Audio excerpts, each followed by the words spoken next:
Hi, everybody. Welcome back. Hello. Welcome back to Up and Adam. What is today? It is Wednesday, June 19th. Happy Wednesday, guys. Jason's birthday is on Sunday. Yes, the hubby's birthday is on June 23rd, and I cannot wait. I am all over the place. Obviously, not on camera. We're not in Charleston at our house. We're in Hilton Head.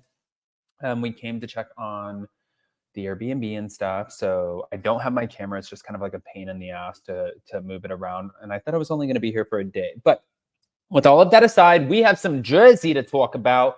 And that's exactly what we're going to do. So before we jump in, if you haven't already, go ahead, pop off in the comment section. If you're not subscribed, get subscribed. Don't forget to hit that notification bell and let's jump right in.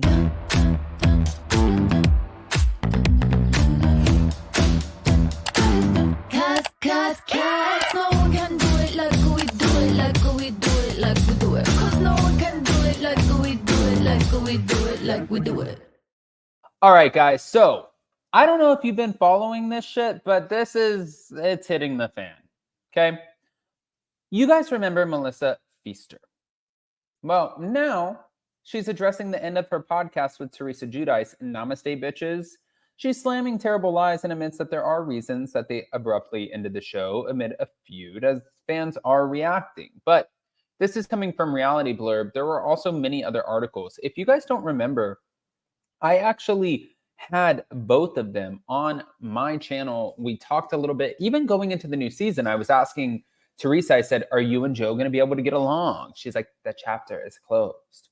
And then Melissa was like, Teresa's such an amazing friend. She's an amazing mother. She's an amazing person. And it's okay to close that chapter.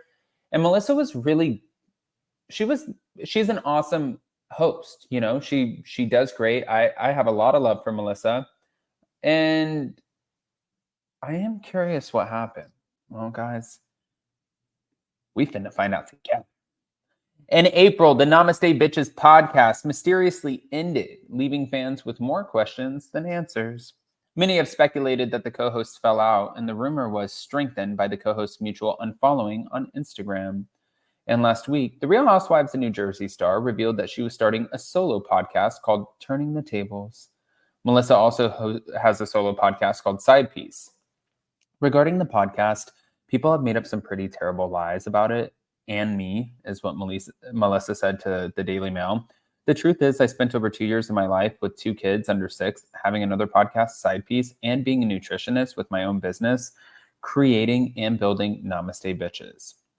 I worked on it 24/7. And after all, there is no way that I would ever do anything to ruin it or go after someone. That's not who I am or how I roll. You can ask any of the 150 plus people I've interviewed, and I have an amazing relationship with.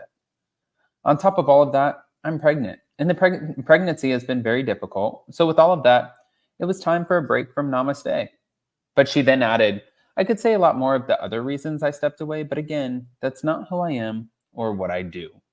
Now, fans obviously shared their reactions to the podcast announcement. I've been waiting for this breakup to happen. Sorry, I'm not at all surprised, is what one user wrote. Another person said, who has worked with Teresa and not had a falling out? Another one bites the dust. Teresa falls out with another best friend? How shocking. Not. But back in December, Melissa opened up about having a third miscarriage during her attendance at BravoCon in November. I kept a smile on my face. It was extremely hard, too, as most had their spouse or significant others, friends or family, and I was there by myself. But to go through that and not being able to talk with anyone about it, well, once getting home, I just continued not talking about it or trying to think about it. That's actually...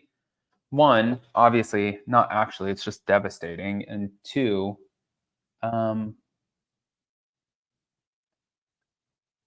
heard that Louis was involved with this. And you never know, guys. This is the thing. That's why when I come on here and I have these conversations with you guys, I feel like I don't want to speak on something as if I know it's a fact or I know it's the truth unless I've actually been told by somebody I trust. But I did hear that it had something to do with Louis.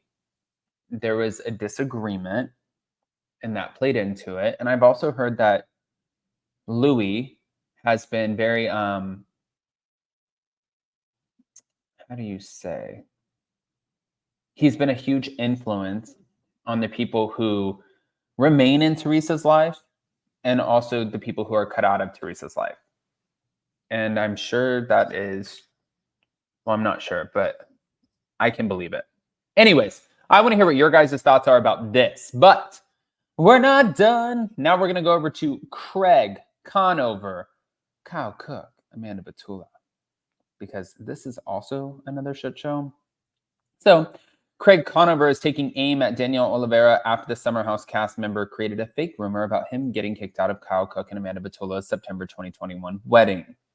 Years after the 35-year-old Southern Charm star attended the event with his girlfriend Paige DeSorbo, he was questioned about being dragged into the drama of Summer House Season 8, which saw Lindsay Hubbard revealing that Danielle was behind the supposed leak.